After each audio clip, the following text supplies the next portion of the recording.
Good evening. With the only divided state legislature in the country, Minnesota is no stranger to disagreements on the political level. And as expected, Governor Tim Walz's newly proposed two-year budget for the state caused just that.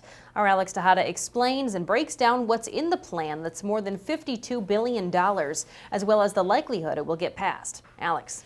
Tom, Caitlin, citing reports that economic inequality has grown during the pandemic, Governor Walz believes those at the top should be paying their fair share and helping the state recover from the pandemic. And while they may have a similar goal for economic recovery, the state's Republican lawmakers see things very differently. Still, Senate Majority Leader Paul Gazelka believes compromise can be found. Tell me how I'm aiming high. $52 billion, a price tag Republicans are saying is too big. This is a problem. We have a spending problem with this governor. And believes it fails to address a major issue. And that's getting the vaccine out as fast as we can, particularly to people over 65. Minnesota Governor Tim Walz's plan hopes to address getting kids back on track in school. The largest investment, in fact, in this budget, more than half of it, is in education.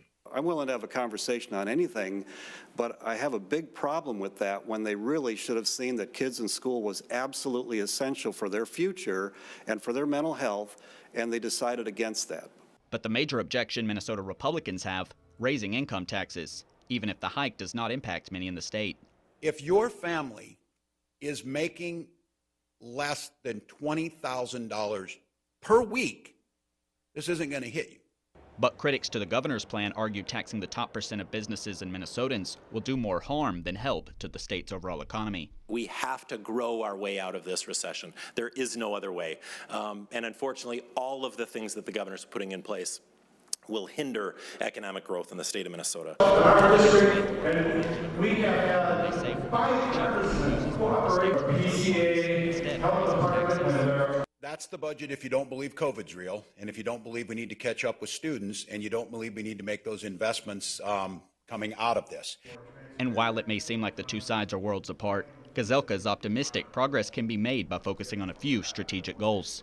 Getting kids back in school, getting businesses up and running, getting the vaccines out.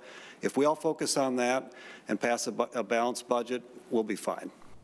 Walz says any aid from the federal government would help the state alter the budget, but he did not take that into account. And if there's no budget agreement by May 17th, a special session will be required, just like in 4 of the past 5 budget years. Back to you. All right, thank you very much.